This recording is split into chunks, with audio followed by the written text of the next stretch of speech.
जय श्री कृष्णा दोस्तों, आपका हमारे चैनल हिंदी व्रत कथा में स्वागत है। भाद्रपद कृष्ण अष्टमी को श्री कृष्ण जन्माष्टमी मनाई जाती है, क्योंकि इस दिन भगवान श्री कृष्ण का जन्म हुआ था। इसीलिए ये उत्सव बहुत ही धूमधाम से मनाया जाता है। श्री कृष्ण जन्मोत्सव पूरे भारतवर्ष में, यहाँ तक कि विश्व में भी बहुत ही धूमधाम से मनाया जाता है। इस तिथि की घनघोर अंधेरी आधी रात को रोहिणी नक्षत्र में मथुरा के कारागार में वासुदेव की पत्नी देवकी के गर्भ से भगवान श्री कृष्ण ने जन्म लिया था। यह तिथि उसी शुभ घड़ी की याद दिलाती है और सारे देश में बड़ी धूमधाम से कृष्ण जन्मोत्सव मनाया जाता है। तो आइए सुनते हैं जन्माष्टमी के दिन भगवान श्री कृष्ण के जन्म की कथा। द्वापर युग में भोजवंशी राजा उग्रसेन मथुरा में राज्य करते थे। उनके आतताई पुत्र कंस ने उसे गद्दी से उतारकर स्वयं मथुरा का राजा बन गए। कंस की एक बहन थी देवकी, जिसका विवाह वासुदेव नामक यदुवंशी सरदार से हुआ था।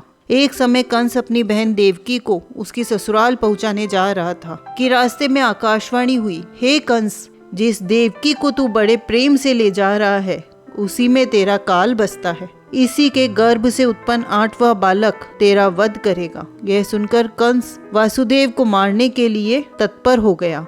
तब देवकी ने उससे विनय पूर्वक कहा कि मेरे गर्भ में जो भी संतान होगी उसे भैया मैं तुम्हारे सामने ला दूंगी। इसके लिए तुम्हें तुम्हारे बहनोई को मारने का कोई लाभ नहीं होगा। कंस ने देवकी की बात मान ली और मथुरा वापस चला आया। उसने वासुदेव और देवकी को कारागृह में डाल दिया। एक एक करके 7 बच्चे हुए। 7 को जन्म लेते ही कंस ने मार दिया।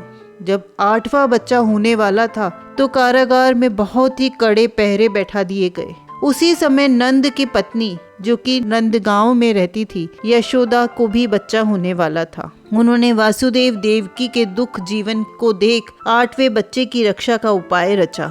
जिस समय वासुदेव देवकी को पुत्र पैदा हुआ, उसी समय संयोग से यशोदा के गर्भ से एक दिव्य कन्या का जन्म हुआ, जो सिर्फ कन्या ही नहीं, वो माया थी। जिस कोठरी में देवकी वसुदेव कैद थे, उसमें अचानक से दिव्यमान प्रकाश जगमगाने लगा। उनके सामने शंख, चक्र, गदा, पद्म धारण किए हुए चतुर्भुज भगवान प्रकट हुए।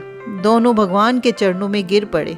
तब भगवान ने उनसे कहा कि अब मैं पुनः नवजात शिशु का रूप धारण कर लेता हूँ। आप मुझे इसी समय गोकुल छोड़ाओ, जहाँ नंद जी के घर में एक कन्या ने जन्म लिया है, और उस कन्या को लाकर कंस के हवाले कर दो। इस समय वातावरण अनुकूल नहीं है, फिर भी तुम चिंता न करो। जागते हुए पहरेदार सो जाएंगे, कारागृह के फाटक अपने आप खुल जाएंगे और उफनती अथवा यमुना तुमको पार जाने का मार्ग दे देगी।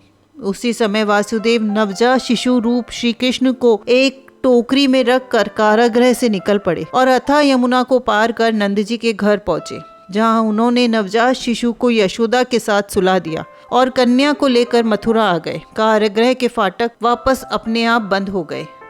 अब कंस को सूचना मिली कि वासुदेव देवकी को बच्चा पैदा हुआ है, लेकिन वो कन्या है। तो भी उसने बंदी गृह में आकर देवकी के हाथ से नवजात कन्या को छीनकर पृथ्वी पर पटक देना चाहा, लेकिन वो कन्या पृथ्वी पर गिरने की बजाय आकाश में उड़ गई और वहां पहुंचकर उसने आकाशवाणी करी कि अरे मूर्ख, मुझे मारने से क्या होगा? तुझे मारने वाला तो वृंदावन में जा पहुंचा है, वह जल्दी से तुझे पापों का दंड देगा।